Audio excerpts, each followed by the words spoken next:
Look to Windward, written by Iain M. Banks and read by Peter Kenny. Prologue. Near the time, we both knew I would have to leave him. It was hard to tell which flashes were lightning and which came from the energy weapons of the Invisibles. A vast burst of blue-white light leapt across the sky, making an inverted landscape of the ragged cloud's undersurface and revealing through the rain the destruction all around us.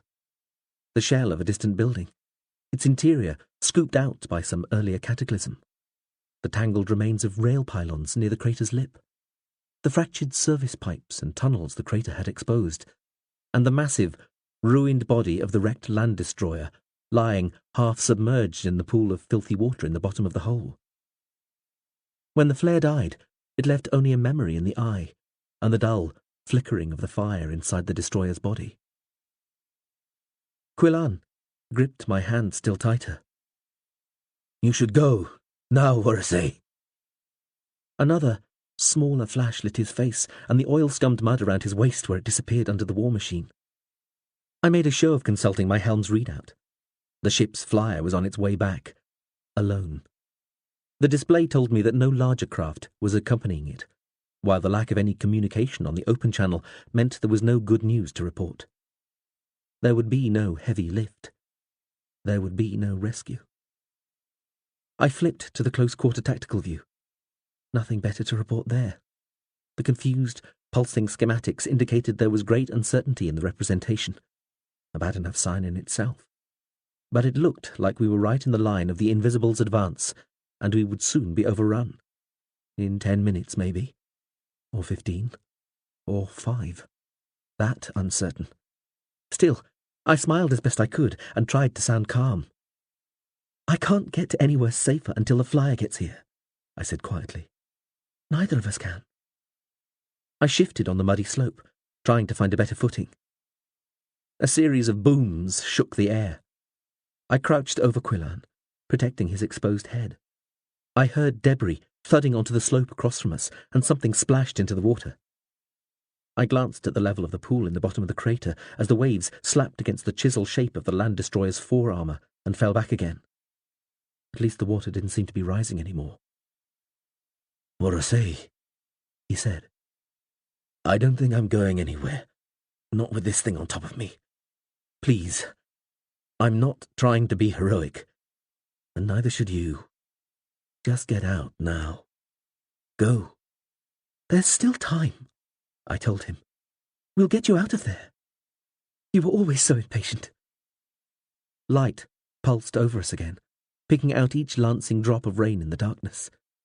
"And you were—" Whatever he was going to say was drowned out by another fusillade of sharp concussions. The noise rolled over us as though the very air was being torn apart. "Loud night," I said as I crouched over him again. My ears were ringing. More lights flickered to one side, and, close up, I could see the pain in his eyes.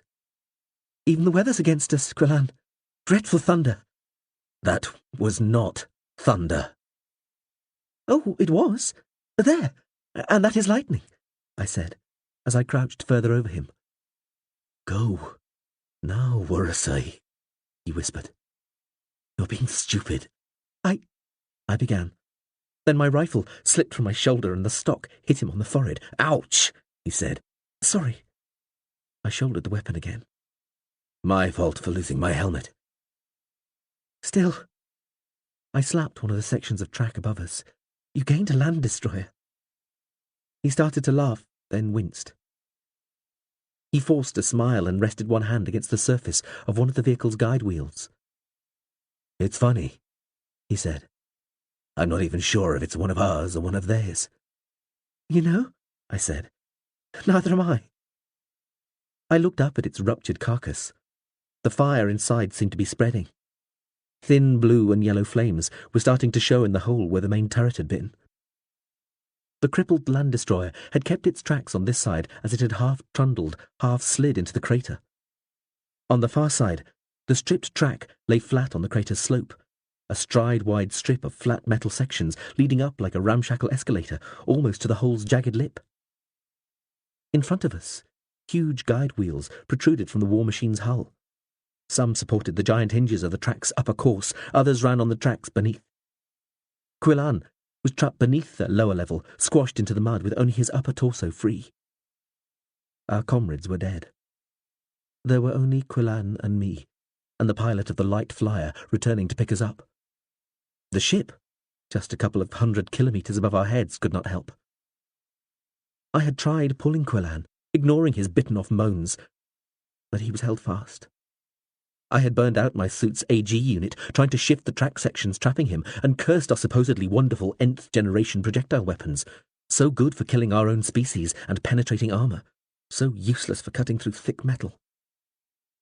Noise crackled nearby. Sparks flicked out of the fire in the turret aperture, rising and fading in the rain. I could feel the detonations through the ground, transmitted by the body of the wrecked machine. "Ammunition going off," Iain said. His voice strained. "Time you went." "No. I think whatever blew the turret off accounted for all the ammunition." "And I don't. It could still blow up. Get out." "No. I'm comfortable here." "You what?" "I'm comfortable here." "Now you're being idiotic." "I am not being idiotic. Stop trying to get rid of me." "Why should I? You're being idiotic." "Stop calling me idiotic, will you? You're bickering." "I am not bickering. I am trying to get you to behave rationally." "I am behaving rationally." "This doesn't impress me, you know. It's your duty to save yourself." "And yours not to despair." "Not despair." "My comrade and mate is acting like an imbecile, and I've got to—" Iain's eyes widened. "Up there," he hissed, pointing behind me. "What?" I twisted, bringing my rifle round and then going still. The invisible trooper was at the crater lip, peering down at the wreckage of the land destroyer. He had some sort of helmet on, but it didn't cover his eyes, and probably wasn't very sophisticated. I gazed up through the rain. He was lit by firelight from the burning land destroyer. We ought to be mostly in shadow. The trooper's rifle was held in one hand, not both. I stayed very still. Then he brought something up to his eyes, scanning. He stopped, looking straight at us. I had raised the rifle and fired by the time he let the night sight drop and begun to bring his weapon to bear. He exploded in light, just as another flash erupted in the skies above. Most of his body tumbled and slipped down the slope towards us, shorn of one arm and his head. "Suddenly, you're a half-decent shot," Iain said. "I always was, dear," I told him, patting his shoulder. "I just kept it quiet because I didn't want to embarrass you." "For I say," he said, taking my hand again. "that one will not have been alone. Now really is the time to go." I began. Then the hulk of the land destroyer and the crater around us shook as something exploded inside the wreck, and glowing shrapnel whizzed out of the space where the turret had been. Iain gasped with pain. Mudslides coasted down around us, and the remains of the dead invisible slid another few strides closer. His gun was still clutched in one armoured glove. I glanced at my helm's screen again. The flyer was almost here. My love was right, and it really was time to go. I turned back to say something to him. "Just fetch me that bastard's rifle," he said, nodding at the dead trooper. "See if I can't take another one or two of them with me." "All right," I said, and found myself scrambling up the mud and debris and grabbing the dead soldier's rifle. "And see if he has anything else," Iain shouted. "Grenades, anything." I slid back down, overshooting and getting both boots in the water. "All he had," I said, handing him the rifle. He checked it as best he could. "That'll do." He fitted the stock against his shoulder and twisted round as far as his trapped lower body would allow, settling into something approaching a firing position. "Now go, before I shoot you myself." He had to raise his voice over the sound of more explosions tearing at the wreck of the land destroyer. I fell forward and kissed him. "I'll see you in heaven," I said. His face took on a look of tenderness just for a moment, and he said something. But explosions shook the ground, and I had to ask him to repeat what he'd said as the echoes died away and more lights strobed in the skies above us. A signal blinked urgently in my visor to tell me the flyer was immediately overhead. "I said, there's no rush. he told me quietly, and smiled. Just live, for I say. Live for me. For both of us. Promise. I promise. He nodded up the slope of the crater. Good luck, for I say. I meant to say good luck in return, or just goodbye. But I found I could not say a thing. I just gazed hopelessly at him, looking upon my husband for that one last time. And then I turned and hauled myself upwards, slithering on the mud but pulling myself away from him, past the body of the invisible I had killed, along the side of the burning machine's hull and traversing its rear, beneath the barrels of its aft turret, while more explosions sent flaming wreckage soaring into the rain-filled sky and splashing into the rising waters. The sides of the crater were slick with mud and oils. I seemed to slip down more than I was able to climb up, and for a few moments I believed I would never make my way out of that awful pit, until I slid and hauled myself over to the broad metal ribbon that was the stripped track of the land destroyer. What would kill my love saved me. I used the linked sections of the embedded track as a staircase, at the end almost running to the top. Beyond the lip, in the flame-lit distances between the ruined buildings and the squalls of rain, I could see the lumbering shapes of other great war machines, and the tiny, scurrying figures behind them, all moving this way. The flyer swooped from the clouds. I threw myself aboard, and we lifted immediately. I tried to turn and look back, but the doors slammed closed, and I was thrown about the cramped interior, while the tiny craft dodged rays and missiles aimed at it, as it rose to the waiting ship. Winter Storm. Chapter 1. The Light of Ancient Mistakes. The barges lay on the darkness of the still canal, their lines softened by the snow heaped in pillows and hummocks on their decks. The horizontal surfaces of the canal's paths, piers, bollards, and lifting bridges bore the same full, billowed weight of snow, and the tall buildings set back from the quaysides loomed over all, their windows, balconies, and gutters, each a line edged with white. It was a quiet area of the city at almost any time, Cabe knew, but tonight it both seemed and was quieter still. He could hear his own footsteps as they sank into the untouched whiteness. Each step made a creaking noise. He stopped and lifted his head, sniffing at the air. Very still. He had never known the city so silent. The snow made it seem hushed, he supposed, muffling what little sound there was. Also tonight, there was no appreciable wind at ground level, which meant that, in the absence of any traffic, the canal, though still free of ice, was perfectly still and soundless, with no slap of wave or gurgling surge. There were no lights nearby positioned to reflect from the canal's black surface, so that it seemed like nothing, like an absolute absence on which the barges appeared to be floating unsupported. That was unusual too. The lights were out across the whole city, across almost all this side of the world. He looked up. The snow was easing now. Spinwards, over the city centre and the still more distant mountains, the clouds were parting, revealing a few of the brighter stars as the weather system cleared. A thin, dimly glowing line directly above, coming and going as the clouds moved slowly overhead, was Farside Light. No aircraft or ships that he could see.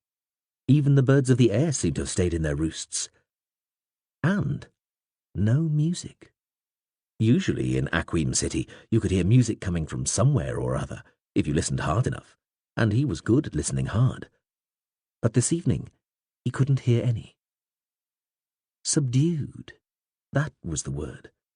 The place was subdued. This was a special, rather sombre night. "Tonight you dance by the light of ancient mistakes," Zilaire had said in an interview that morning, with only a little too much relish, and the mood seemed to have infected all of the city, the whole of Zerave Plate, indeed, the entire orbital of Mazak. And yet, even so, there seemed to be an extra stillness caused by the snow. Cabe stood for a moment longer, wondering exactly what might cause that additional hush. It was something that he had noticed before, but never quite been bothered enough about to try and pin down. Something to do with the snow itself. He looked back at his tracks in the snow, covering the canal path. 3 lines of footprints. He wondered what a human, what any bipedal, would make of such a trail. Probably, he suspected, they would not notice. Even if they did, they would just ask and instantly be told. Hub would tell them. Those will be the tracks of our honoured Homomden guest ambassador, Cabe Ishloir. Ah, so little mystery these days. Cabe looked around, then quickly did a little hopping, shuffling dance, executing the steps with a delicacy belying his bulk and weight.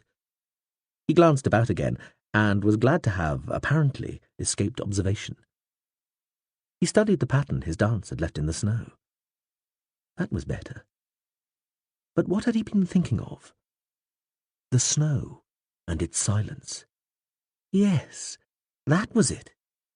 It produced what seemed like a subtraction of noise, because one was used to sound accompanying weather. Wind sighed or roared, rain drummed or hissed, or, if it was mist and too light to produce noise directly, at least created drips and glugs. But snow falling, with no wind to accompany it, seemed to defy nature. It was like watching a screen with the sound off. It was like being deaf. That was it. Satisfied, Cabe tramped on down the path, just as a whole sloped roofload of snow fell with a muffled but distinct crump from a tall building onto ground nearby. He stopped, looked at the long ridge of whiteness the miniature avalanche had produced as the last few flakes fell swirling around it, and laughed, quietly, so as not to disturb the silence. At last some lights, from a big barge 4 vessels away round the canal's gradual curve, and the hint of some music, too, from the same source. Gentle, undemanding music, but music nevertheless. Fill-in music, biding music as they sometimes called it, not the recital itself. A recital. Cabe wondered why he had been invited. The contact drone, E.H. Tersono, had requested Cabe's presence there in a message delivered that afternoon. It had been written in ink, on card, and delivered by a small drone. Well, a flying salver, really. The thing was, Cabe usually went to Tersono's 8th-day recital anyway. Making a point of inviting him to it had to mean something. Was he being told that he was being in some way presumptuous, having come along on earlier occasions when he hadn't been specifically invited? That would seem strange. In theory, the event was open to all. What was not, in theory? But the ways of culture people, especially drones, and most especially old drones like E.H. Tersono, could still surprise Cabe. No laws or written regulations at all, but so many little observances, sets of manners, ways of behaving politely. And fashions. They had fashions in so many things, from the most trivial to the most momentous. Trivial? That paper message delivered on a salver. Did that mean that everybody was going to start physically moving invitations and even day-to-day information from place to place, rather than have such things transmitted normally, communicated to one's house, familiar, drone, terminal or implant? What a preposterous and deeply tedious idea. And yet, just the sort of retrospective affectation they might fall in love with for a season or so. At most. Momentous. They lived or died by whim. A few of their more famous people announced they would live once and die forever, and billions did likewise. Then a new trend would start amongst opinion formers for people to back up and have their bodies wholly renewed, or new ones regrown, or to have their personalities transferred into android replicas, or some other more bizarre design, or, well, anything. There was really no limit. But the point was that people would start doing that sort of thing by the billion too, just because it had become fashionable. Was that the sort of behaviour one ought to expect from a mature society? Mortality as a lifestyle choice? Cabe knew the answer his own people would give. It was madness, childishness, disrespectful of oneself and life itself, a kind of heresy. He, however, was not quite so sure, which either meant that he had been here too long, or that he was merely displaying the shockingly promiscuous empathy towards the culture that had helped bring him here in the first place. So, musing about silence, ceremony, fashion, and his own place in society, Cabe arrived at the ornately carved gangway that led from the quayside into the gently lit extravagance in gilded wood that was the ancient ceremonial barge Soliton. The snow here had been tramped down by many feet, the trail leading to a nearby sub-trans access building. Obviously, he was odd enjoying walking in the snow, but then he didn't live in this mountain city. His own home here hardly ever experienced snow or ice, so it was a novelty for him. Just before he went aboard, the Harmondan looked up into the night sky to watch a V-shaped flock of big, pure white birds fly silently overhead, just above the barge's signal rigging, heading inland from the high salt sea. He watched them disappear behind the buildings, then brushed the snow off his coat, shook his hat, and went aboard. It's like holidays. Holidays? Yes, holidays. They used to mean the opposite of what they mean now, almost the exact opposite. What do you mean? Hey, is this edible? What? This. I don't know. Bite it and see. But it just moved. It just moved? What, under its own power? I think so.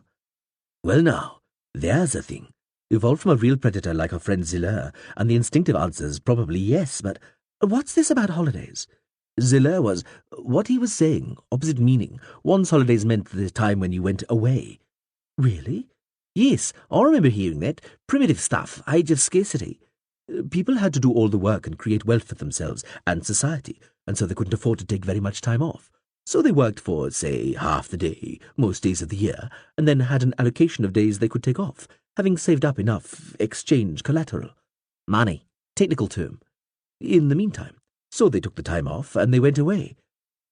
Excuse me, are you edible? Are you really talking to your food? I don't know. I don't know if it is food. Very primitive societies. There wasn't even that. They got only a few days off each year. But I thought primitive societies could be quite primitive industrial, he meant. Take no notice. Will you stop poking that? You'll bruise it. But can you eat it? You can eat anything you can get in your mouth and swallow. You know what I mean. Ask, you idiot. I just did. Not it. Grief. What are you glanding? Should you be out? Where's your minder? Terminal, whatever. Well, I didn't want to just... Oh, I see. Did they all go away at once? How could they? Things would stop working if they all did nothing at the same time. Ah, of course. But sometimes they had days when a sort of skeleton crew operated infrastructure. Otherwise, they staggered their time off. Varies from place to place and time to time, as you might expect. Aha! Whereas nowadays, what we call holidays, or core time, is when you all stay home, because otherwise there'd be no period when you could all meet up. You wouldn't know who your neighbours were. Actually, I'm not sure that I do. Because we're just so flighty? One big holiday, in the old sense, and hedonistic. Itchy feet, itchy paws, itchy flippers, itchy barbells. Herb, can I eat this? Itchy gas sacks, itchy ribs, itchy wings, itchy pads. Okay, I think we get the idea. Herb, hello? Itchy grippers, itchy slime cusps, itchy motel envelopes. Will you shut up? Herb, come in. Herb? Shit, my terminal's not working, or Hub's not answering. Maybe it's on holiday. Itchy swim bladders, itchy muscle frills, itchy oomph. What? Was there something stuck in my teeth? Yes, your foot. I think that's where we kicked off. Appropriate? Herb? Wow, this has never happened to me before. Are you sure? His name had been spoken. Cave discovered that he must have gone into one of those strange trance-like states he sometimes experienced at gatherings like this, when the conversation, or rather when several conversations at once, went zinging to and fro in a dizzying, alienly human sort of way, and seemed to wash over him, so that he found it difficult to follow who was saying what to whom and why. He'd found that later he could often remember exactly the words that had been said, but he still had to work to determine the sense behind them. At the time, he would just feel oddly detached, until the spell was broken, as now, and he was awakened by his name. He was in the upper ballroom of the ceremonial barge Soliton, with a few hundred other people, most of them human, though not all in human form. The recital by the composer Ziller, on an antique Chelgrian mosaicy, had finished half an hour earlier. It had been a restrained, solemn piece, in keeping with the mood of the evening, though its performance had still been greeted with rapturous applause. Now people were eating and drinking, and talking. He was standing with a group of men and women centred on one of the buffet tables. The air was warm, pleasantly perfumed and filled with soft music. A wood and glass canopy arced overhead, hung with some ancient form of lighting that was a long way from anybody's full spectrum, but which made everything and everybody look agreeably warm. His nose ring had spoken to him. When he had first arrived in the culture, he hadn't liked the idea of having comm equipment inserted into his skull, or anywhere else for that matter. His family nose ring was about the only thing he always carried with him, so they had made him a perfect replica that happened to be a communications terminal as well. "Sorry to disturb you, Ambassador. Hub here. You're closest. Would you let Mr. Al-Sule know he is speaking to an ordinary brooch, not his terminal?" "Yes." Cabe turned to a young man in a white suit who was holding a piece of jewellery in his hand and looking puzzled. "Are Mr. Al-Sule?" "Yeah, I heard," the man said, stepping back to look up at the Hamomdan. He appeared surprised, and Cabe formed the impression that he had been mistaken for a sculpture or an article of monumental furniture.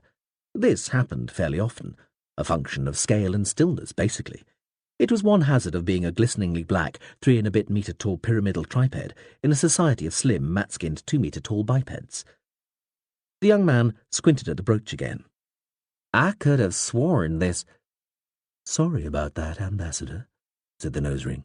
"Thank you for your help." "Oh, you're welcome." A gleaming, empty serving tray floated up to the young man, dipped its front in a sort of bow, and said, "Hi, Hub again. What you have there, Mr. Al-Sule, is a piece of jet in the shape of a ciravel, explosively inlaid with platinum and samitium, from the studio of Miss Exasen Nabard of Sintrier, after the Quarafade School, a finely wrought work of substantial artistry, but unfortunately not a terminal." "Damn, where is my terminal then?"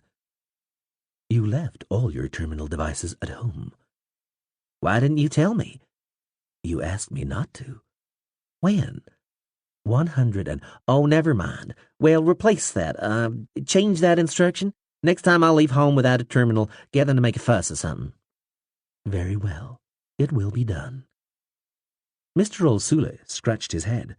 "Maybe I should get a lace. One of those implant things?" "Undeniably. Forgetting your head would pose considerable difficulties. In the meantime, I'll second one of the barge's remotes to accompany you for the rest of the evening, if you'd like." "Yeah, okay." The young man put the brooch back on and turned to the laden buffet table. "So, anyway, can I eat this?" "Oh, it's gone." "Itchy motil envelope," said the tray quietly, floating off. "Eh?" Cabe, my dear friend, here you are. Thank you so much for coming." Cabe swiveled to find the drone EH-Tasono floating at his side at a level a little above head height for a human and a little below that of an Hamomdan. The machine was a little less than a metre in height and half that in width and depth. Its rounded-off rectangular casing was made of delicate pink porcelain held in a lattice of gently glowing blue lumenstone. Beyond the porcelain's translucent surface, the drone's internal components could just be made out, shadows beneath its thin ceramic skin. Its aura field, confined to a small volume directly underneath its flat base, was a soft blush of magenta, which, if Cabe recalled correctly, meant it was busy. Busy talking to him? "Tersono," he said. "Yes. Well, you did invite me." "Indeed I did. Do you know, it occurred to me only later that you might misinterpret my invitation as some sort of summons, even as an imperious demand. Of course, once these things are sent—" "Ho, you mean it wasn't a demand?" "More of a petition. You see, I have a favour to ask you." "You do?" This was a first. "Yes. I wonder if we might talk somewhere we'd have a little more privacy." Privacy, thought Cabe. That was a word you didn't hear very often in the culture. Probably more used in a sexual context than any other, and not always even then. "Of course," he said. "Lead on." "Thank you," the drone said, floating towards the stern and rising to look over the heads of the people gathered in the function space. The machine turned this way and that, making it clear it was looking for something or someone. "Actually," it said quietly, "we are not yet quite quarried. Ah, here we are. Please, this way, A.R. Ishloir." They approached a group of humans centered on the Mahre Ziller. The Chelgrian was nearly as long as Cabe was tall, and covered in fur that varied from white around his face to dark brown on his back. He had a predator's build, with large forward-facing eyes set in a big, broad-jawed head. His rear legs were long and powerful. A striped tail, woven about with silver chain, curved between them. Where his distant ancestors would have had 2 middle legs, Zilair had a single broad mid-limb, partially covered by a dark waistcoat. His arms were much like a human's, though covered in golden fur, and ending in broad, 6-digit hands more like paws.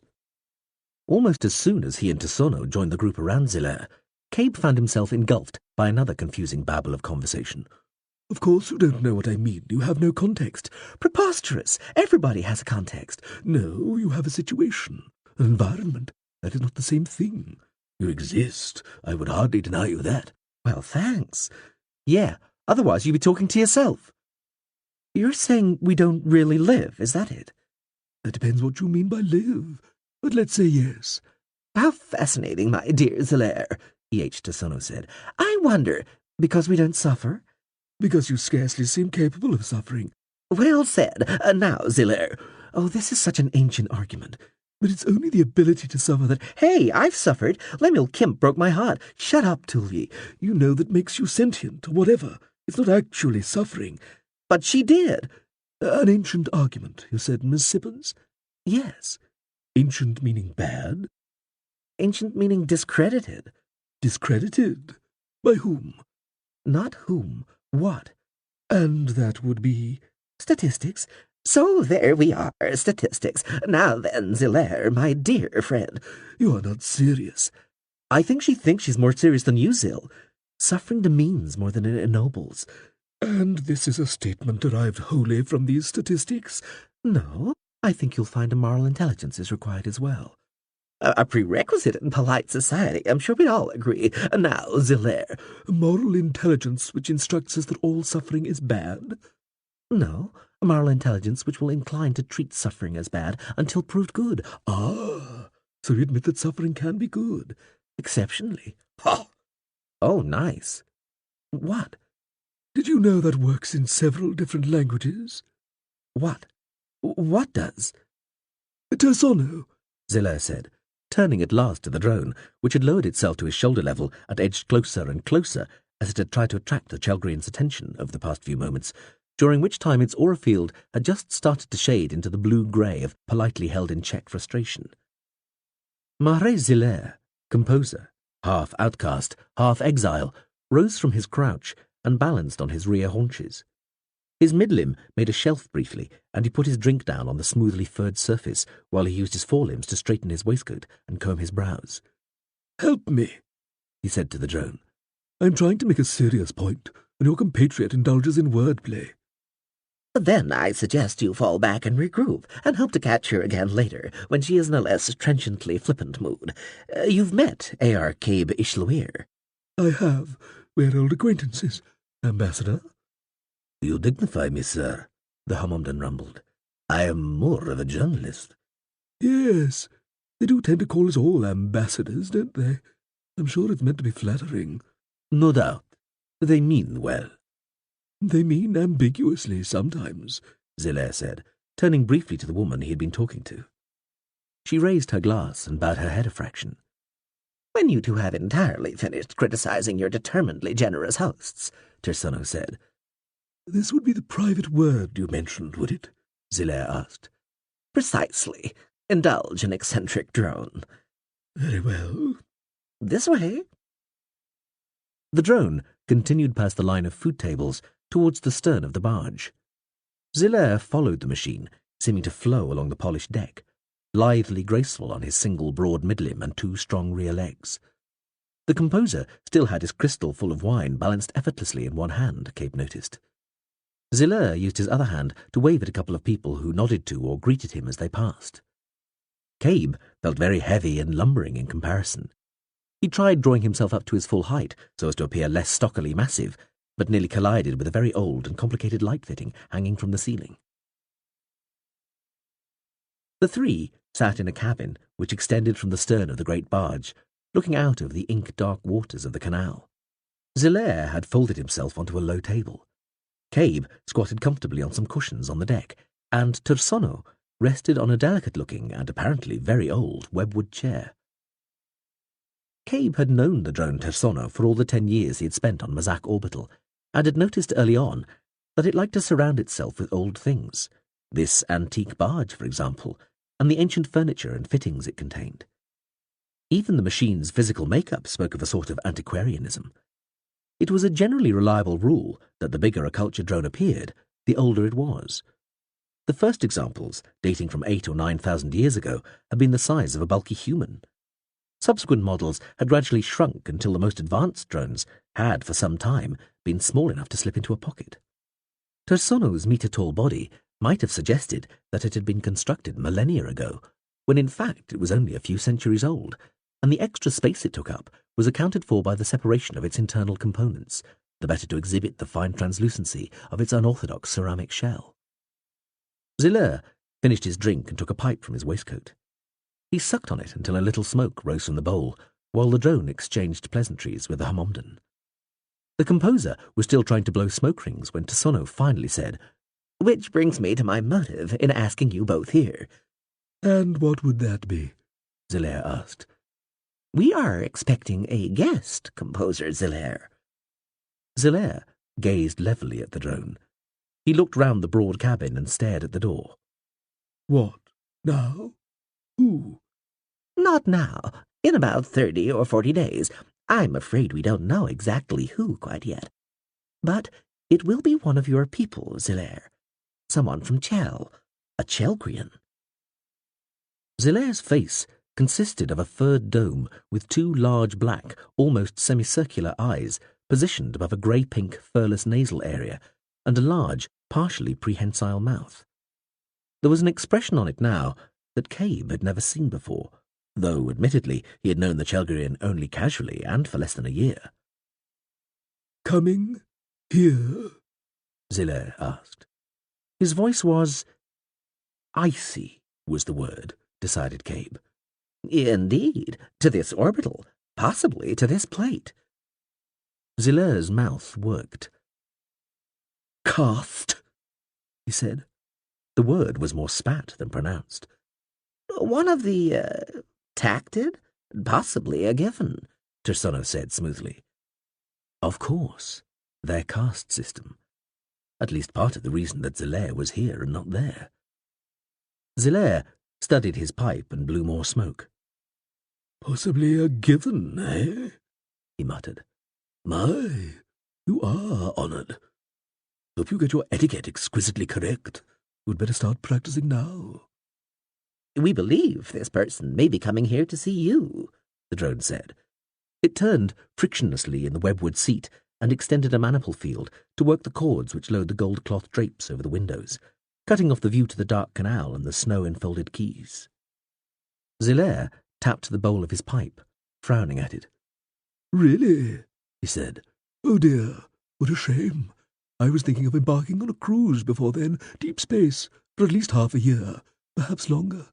In fact, I had quite decided upon it. You will convey my apologies to whatever simpering diplomat or supercilious noble they're sending. I'm sure they'll understand." The drone dropped its voice. "I'm sure they won't." "Me too. I was being ironic, but I'm serious about the cruise." "Ziller," the drone said quietly, "they want to meet with you. Even if you did leave on a cruise, they would doubtless attempt to follow you and meet up on the cruise ship." "And, of course, you wouldn't try to stop them." "How could we?" Ziller sucked on his pipe for a moment. "I suppose they want me to go back, do they?" The drone's gunmetal aura indicated puzzlement. "We don't know." "Really?" "Sr. Ziller, I am being perfectly open with you." "Really? Well, can you think of another reason for this expedition?" "Many, my dear friend, but none of them are especially likely. As I said, we don't know. However, if I was forced to speculate, I'd tend to agree with you that requesting your return to Chell is probably the main reason for the impending visit." Ziller chewed on his pipe stem. Cabe wondered if it would break. "You can't force me to go back." "My dear Ziller, we wouldn't even think of suggesting to you that you do." the drone said. "This emissary may wish to do so, but the decision is entirely yours. You are an honored and respected guest, Zilair. Culture citizenship, to the extent that such a thing really exists with any degree of formality, would be yours by assumption. Your many admirers, amongst whose number I count myself, would long ago have made it yours by acclamation, if only that would not have seemed presumptuous." Zilair nodded thoughtfully. Cabe wondered if this was a natural expression for a Chelgrian, or a learned translated one. "Very flattering," Zilair said. Cabe had the impression the creature was genuinely trying to sound gracious. "However, I am still Chelgrian.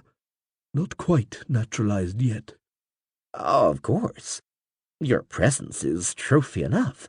To declare this your home would be excessive," Zilair said pointedly.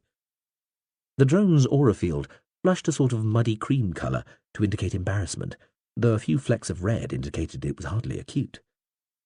Cabe cleared his throat. The drone turned to him. "Tersono," the Hammondan said. "I'm not entirely sure why I'm here, but may I just ask whether in all this you are talking as a representative of Contact?" "Of course you may. Yes, I am speaking on behalf of the Contact Section, and with the full cooperation of Mazak Hub." "I am not without friends, admirers," Zilair said suddenly, staring at the drone. "Without?" Tersono said, field glowing a ruddy orange.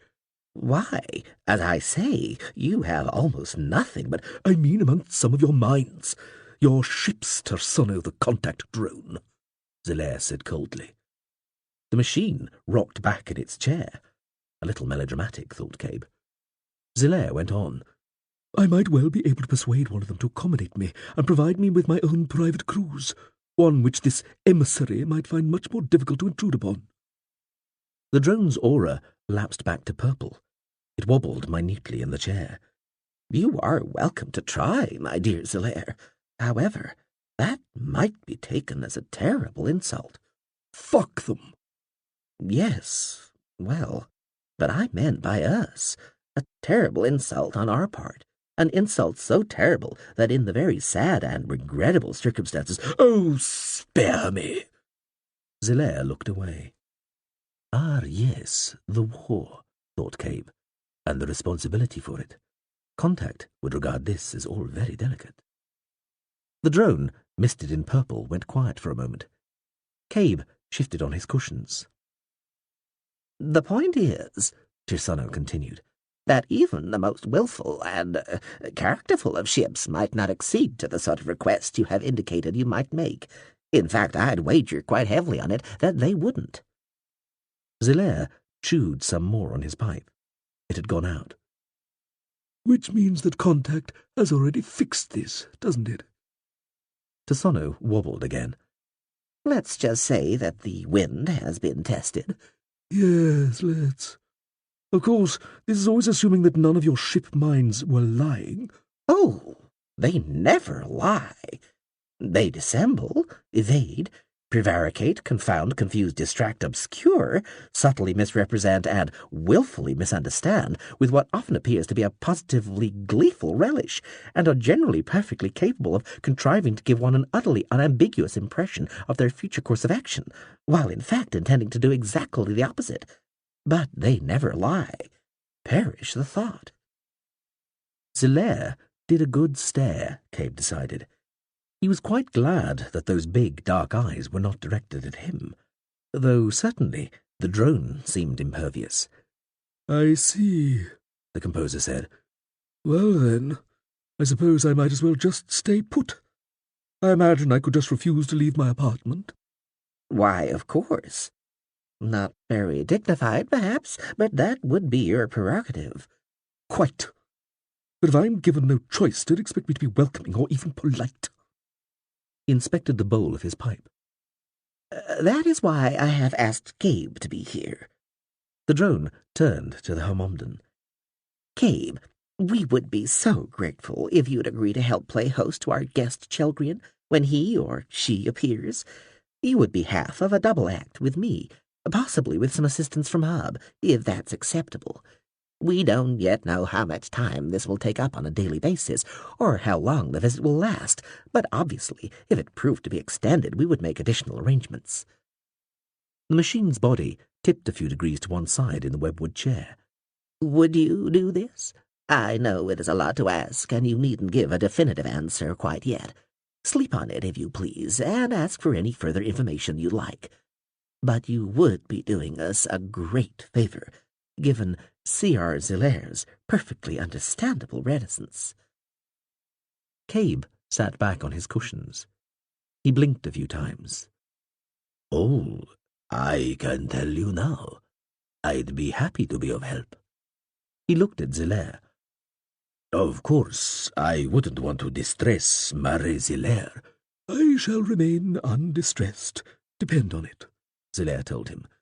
"If you can distract this bile purse they're sending, you'll be doing me a favor too." The drone made a sighing noise, rising and falling fractionally above the seat. "Well, that is satisfactory, then. Cabe, can we talk more tomorrow? We'd like to brief you over the next few days.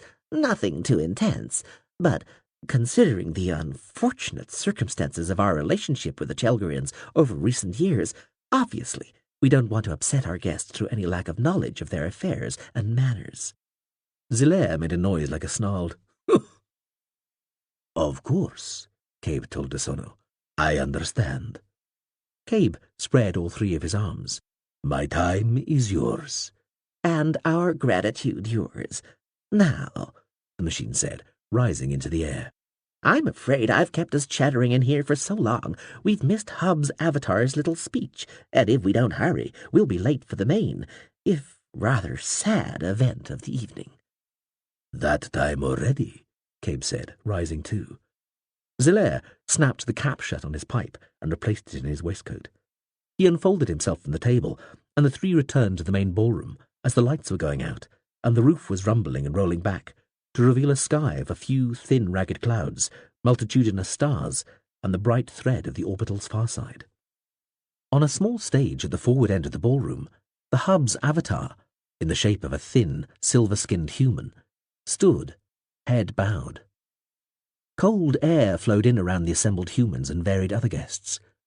All, save for the avatar, gazed up at the sky. Cabe wondered in how many other places within the city, across the plate and along this whole side of the great bracelet world, similar scenes were taking place. Cabe tilted his massive head and stared up too. He knew roughly where to look. Mazak Hub had been quietly persistent in its pre-publicity over the last 50 days or so. Silence. Then a few people muttered something, and a number of tiny chimes sounded from personal terminals distributed throughout the huge open space. And a new star blazed in the heavens. There was just the hint of a flicker at first. Then the tiny point of light grew brighter and brighter, exactly as though it was a lamp on which somebody was turning up a dimmer switch. Stars nearby began to disappear, their feeble twinklings drowned out by the torrent of radiation pouring from the newcomer. In a few moments, the star had settled to a steady, barely wavering grey-blue glare, almost outshining the glowing string of Mazak's far-side plates. Cabe heard one or two breaths nearby, and a few brief cries. "Oh, grief," a woman said quietly. Someone sobbed. "Not even particularly pretty," Zillaire muttered, so softly that Cabe suspected only he and the drone had heard. They all watched for a few more moments. Then the silver-skinned, dark-suited avatar said, "Thank you," in that hollow, not loud, but deep and carrying voice that avatars seem to favour. It stepped down from the stage and walked away, leaving the opened room and heading for the quayside. "Oh, we had a real one," Zillaire said. "I thought we'd have an image." He looked at Tosono, which allowed itself a faint glow of aquamarine modesty. The roof started to roll back, gently shaking the deck beneath Cabe's trio of feet as though the old barge's engines had woken again. The lights brightened fractionally. The light of the newly bright star continued to pour through the gap between the halves of the closing roof, then through the glass after the segments had met and locked again. The room was much darker than it had been before, but people could see well enough. They look like ghosts, thought Cabe, gazing round the humans. Many were still staring up at the star. Some were heading outside to the open deck. A few couples and larger groups were huddled together, individuals comforting one another.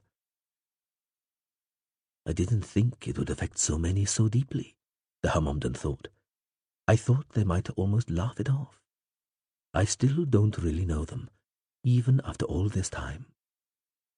This is morbid, Zillair said, drawing himself up. I'm going home. I have work to do. Not that tonight's news has exactly been conducive to inspiration or motivation.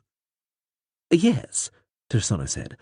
Forgive a rude and impatient drone, but might I ask what you've been working on lately, C.R. Zillair? You haven't published anything for a while, but you do seem to have been very busy. Zillair smiled broadly. Actually, it's a commissioned piece. Really? The drone's aura rainbowed with brief surprise. For whom? Cabe saw the Chelgrian's gaze flick briefly towards the stage where the Avatar had stood earlier. All in due course, Tirsono, Zillair said. But it's a biggish piece, and it'll be a while yet before its first performance. Oh, most mysterious. Zillair stretched, putting one long furred leg out behind him and tensing before relaxing. He looked at Cabe. Yes, and if I don't get back to work on it, it'll be late. He turned back to Tirsono. You'll keep me informed about this wretched emissary. You will have full access to all we know. Right. Good night, Tirsono. The Chelgrian nodded to Cabe. Ambassador. Cabe bowed. The drone dipped. Zillair went softly bounding through the thinning crowd. Cabe looked back up at the Nova, thinking. 803-year-old light shone steadily down. The light of ancient mistakes, he thought. That was what Zillair had called it on the interview Cabe had heard just that morning. Tonight you dance by the light of ancient mistakes. Except that no one was dancing. It had been one of the last great battles of the Adiran War, and one of the most ferocious, one of the least restrained, as the Adirans risked everything, including the opprobrium even of those they regarded as friends and allies, in a series of desperate, wildly destructive and brutal attempts to alter the increasingly obvious likely outcome of the war. Only, if that was a word one could ever use in such a context, 6 stars had been destroyed during the nearly 50 years the war had raged. This single battle for a tendril of galactic limb, lasting less than 100 days, had accounted for 2 of them, as the suns Portisia and Junts had been induced to explode. It had become known as the Twin Novae battle, but really what had been done to each of the suns had generated something more like a supernova on each. Neither star had shone upon a barren system. Worlds had died. Entire biospheres had been snuffed out, and billions of sentient creatures had suffered, albeit briefly, and perished in these twin catastrophes. The Adirans had committed the acts, the gigadeath crimes. Their monstrous weaponry, not that of the culture, had been directed first at one star, then the other. Yet still, arguably, the culture might have prevented what had happened. The Adirans had attempted to sue for peace several times before the battle started, but the culture had continued to insist on unconditional surrender, and so the war had ground onwards, and the stars had died. It was long over. The war had ended nearly 800 years ago, and life had gone on. Still, the real space light had been crawling across the intervening distance for all these centuries, and by its relativistic standard, it was only now that those stars blew up, and just at this moment that those billions died, as the outrushing shell of light swept over and through the Mazak system. The mind that was Mazak Orbital Hub had its own reasons for wanting to commemorate the Twin Novae battle, and had asked the indulgence of its inhabitants, announcing that for the interval between the first nova and the second, it would be observing its own private term of mourning, although without affecting the execution of its duties. It had intimated there would be some sort of more upbeat event to mark the end of this period, though exactly what form this would take it hadn't yet revealed. Cabe suspected he knew now. He found himself glancing involuntarily in the direction Zillair had taken, just as the Chelgrian's gaze had strayed towards the stage earlier, when he'd been asked who had commissioned whatever he was working on.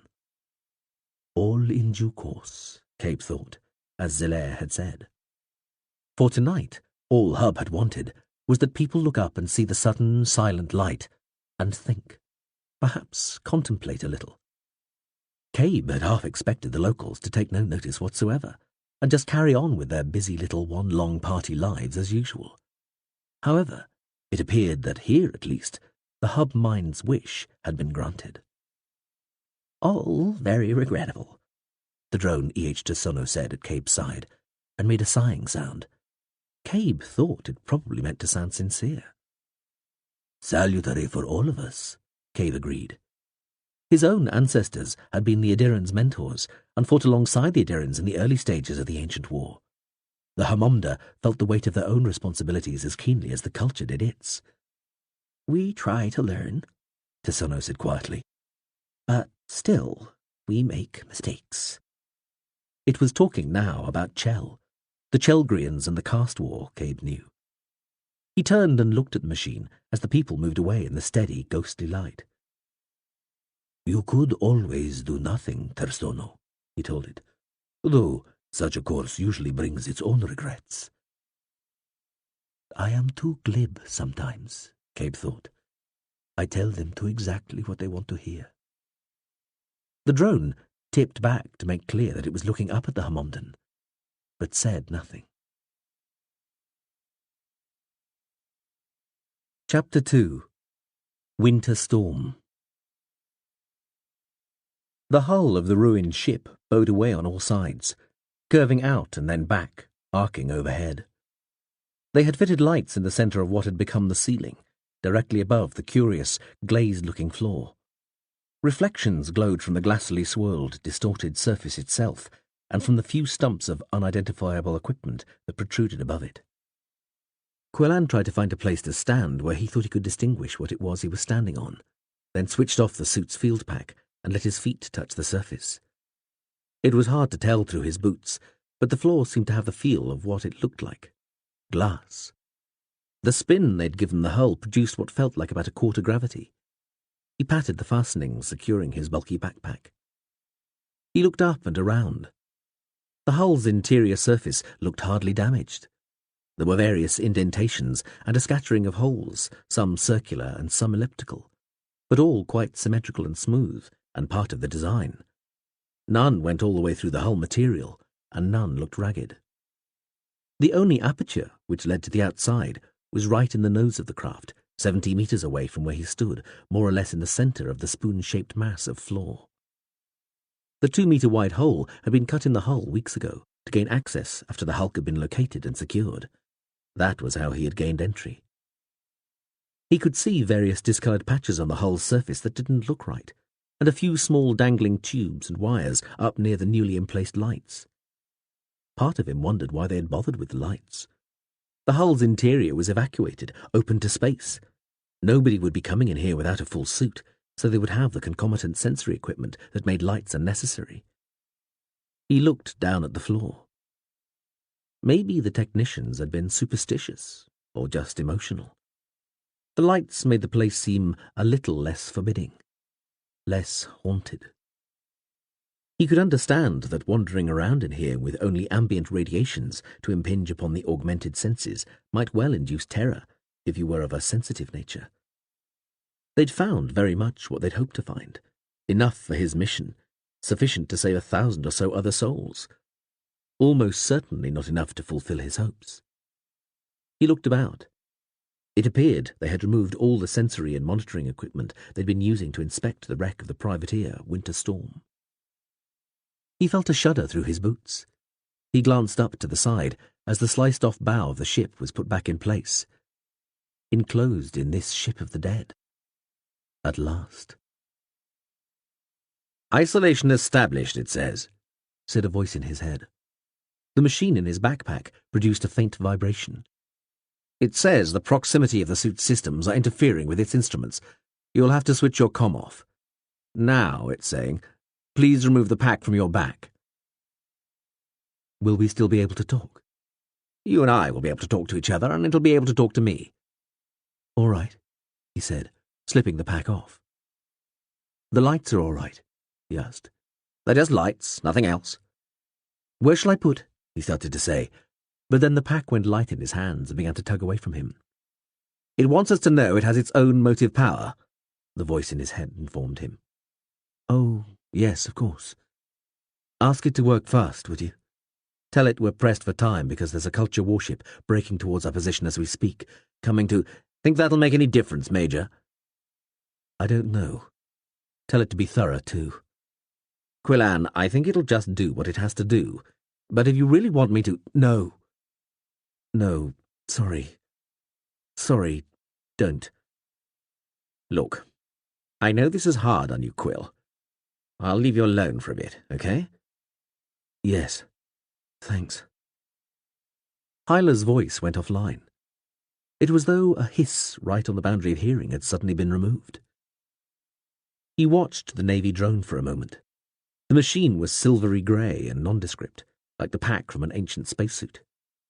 It floated silently across the near flat floor, keeping about a metre off its surface, heading for the near bow end of the ship to start its search pattern. It would be too much to ask, he thought to himself. The chances are too remote. It was a small miracle we discovered anything at all in here, that we were able to rescue those souls from such destruction a second time. To ask for more was probably pointless, but no more than natural. What intelligent creature possessed of wit and feeling could do otherwise? We always want more, he thought. We always take our past successes for granted and assume they but point the way to future triumphs. But the universe does not have our own best interests at heart, and to assume for a moment that it does, ever did, or ever might, is to make the most calamitous and hubristic of mistakes. To hope as he was hoping against likelihood, against statistical probability, in that sense against the universe itself, was only to be expected. But it was also almost certainly forlorn. The animal in him craved something that his higher brain knew was not going to happen. That was the point he was impaled upon, the front on which he suffered. That struggle of the lower brain's almost chemical simplicities of yearning pitched against the withering realities revealed and comprehended by consciousness. Neither could give up, and neither could give way. The heat of their battle burned in his mind. He wondered if, despite what he'd been told, Hyla could hear any hint of it. All our tests confirm that the construct has been fully recovered. All error checks have been completed. The construct is now available for interaction and downloading, the sister technician announced in his head. She seemed to be trying to sound more like a machine than machines ever did. He opened his eyes and blinked into the light for a moment. The headset he wore was just visible from the corners of his eyes. The reclined couch he lay on felt firm but comfortable. He was in the medical facility of the Mendicant Sisters' temple ship Piety. Across the racks of gleaming, spotless medical gear, near the side of a stained, battered-looking thing about the size of a domestic chill cabinet, the sister technician talking to him was a youngster with a severe expression, dark brown fur, and a head which had been partially shaved. "I'll download it now," she continued. "Do you wish to interact with it immediately?" "Yes, I do." "A moment, please." "Wait.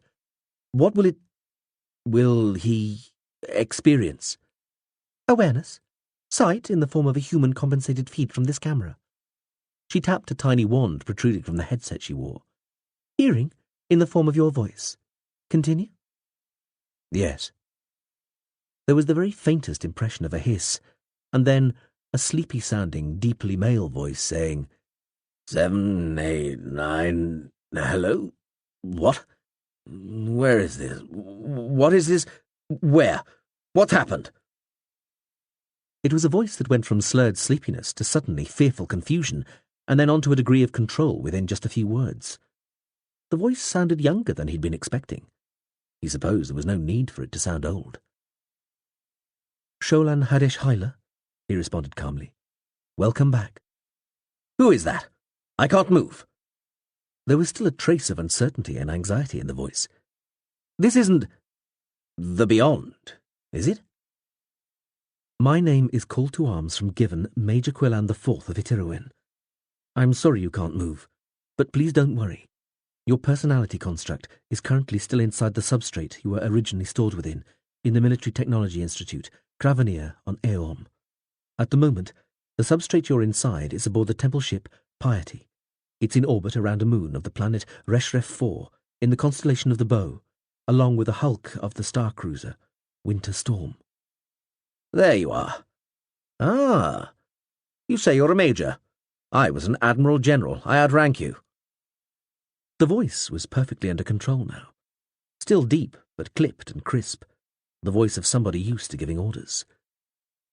Your rank when you died was greater than mine now, certainly, sir. The sister technician adjusted something on the console in front of her. Whose are those hands? They look female. Those belong to the sister technician who is looking after us, sir. Your point of view is from a headset she's wearing. Can she hear me? No, sir. Ask her to take the headset off and show me what she looks like. Sir, are you... Major, if you would. Quillan felt himself sigh. Sister technician, he thought. He asked her to do as Hyla had asked. She did, but looked annoyed about it. Sour looking, frankly. Wish I hadn't bothered. So, what has been happening, Major? What am I doing here? A great deal has been happening, sir. You'll be given a full historical briefing in due course. Date? It is the 9th of spring, 3455. Just 86 years. I expected more, somehow. So, Major, why have I been resurrected? Frankly, sir, I do not entirely know myself. Then, frankly, Major, I think you'd better rapidly put me in touch with somebody who does know. There has been a war, sir. A war? Who with? With ourselves, sir. A civil war. This some sort of caste thing? Yes, sir. I suppose it was always coming. So, am I being conscripted? Are the dead being used as the reserves? No, sir. The war is over. We are at peace again, though there will be changes. There was an attempt to rescue you and the other stored personalities from the substrate in the Military Institute during the war. An attempt I was involved in, but it was only partially successful. Until a few days ago, we thought it had been completely unsuccessful. So, am I being brought back to life to appreciate the manifest glories of the new order? To be re-educated? Tried for past incorrectness? What?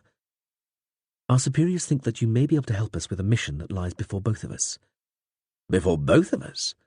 Uh-huh. And what exactly would that mission be, Major? I can't tell you that at the moment, sir. You seem worryingly ignorant to be the one who's pulling all the strings here, Major. I'm sorry, sir. I believe that my current lack of knowledge may be a safety procedure, but I would guess that your expertise regarding the culture could be of some help. My thoughts on the culture proved politically unpopular when I was alive, Major.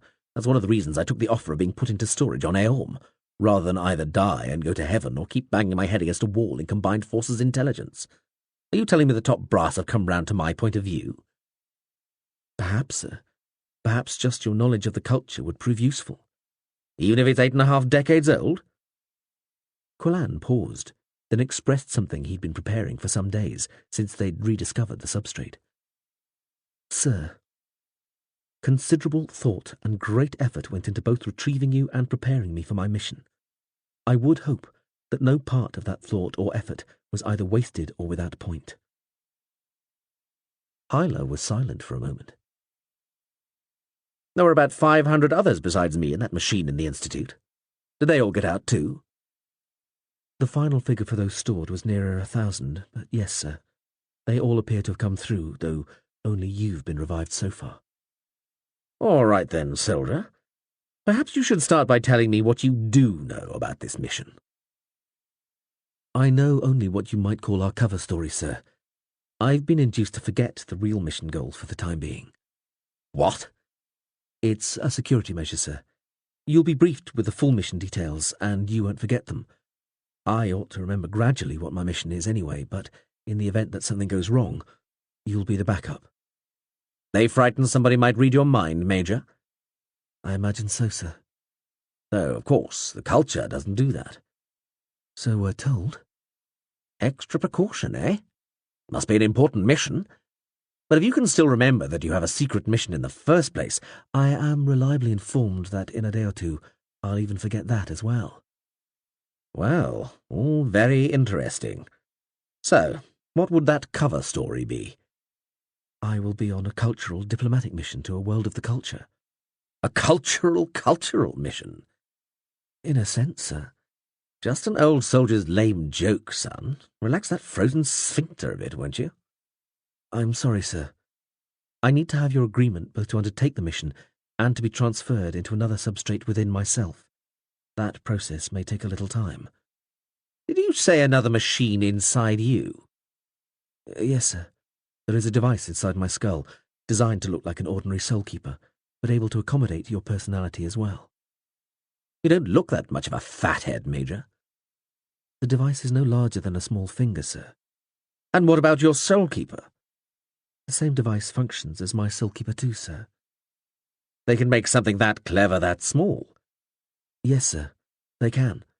There probably isn't time to go into all the technical details.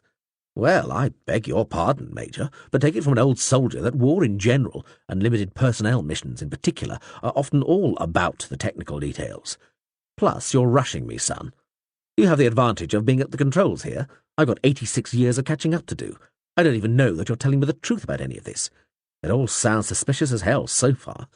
And about this being transferred inside you, you tried to tell me I don't even get my own goddamn body? I'm sorry there wasn't more time to brief you, sir. We thought we had lost you. Twice, in a sense. When we discovered that your substrate had survived, my mission had already been decided on. And yes, your consciousness would be transferred entirely into the substrate within my body. You would have access to all my senses, and we would be able to communicate, though you would not be able to control my body unless I became deeply unconscious or suffered brain death. The only technical detail I know is that the device is a crystalline nanofoam matrix with links to my brain. So, I'd just be along for the ride. What sort of shit mission profile is that? Who's putting you up to this, Major? It would be a novel experience for both of us, sir, and one that I would consider a privilege. It is believed that your presence and advice would increase the likelihood of the mission's success. As to who put me up to it, I was trained and briefed by a team under the command of Pt.1 Visquil. Visquil? Is that old horror still alive? And made it to Estonian too? I'll be damned. He sends his regards, sir. I carry a personal and private communication from him, addressed to you. Let me hear it, Major. Sir, we thought you might like a little more time to— Major Quillan, I'm mightily suspicious that I'm being shoveled into something pretty damn dubious here. I'll be honest with you, youngster. It's not very likely that I'm going to agree to take part in your unknown mission, even after I've heard Visquil's message. But I'm sure as shit not going willingly through your ears or up your ass or anywhere else, unless I do hear what the old whoreboy's got to say, and I might as well hear it now as later. Making myself clear here? Very, sir. Sister Technician, please replay the message from Estonian Visquil to Hadesh Hyla. Proceeding, said the female. Quillan was left alone with his thoughts. He realized how tense he had become communicating with the ghost of Hadesh Hyla, and deliberately relaxed his body, easing his muscles and straightening his back. Again his gaze swept over the gleaming surfaces of the medical facility. But what he was seeing was the interior of the hull of the ship they were floating alongside, the privateer cruiser, Winter Storm.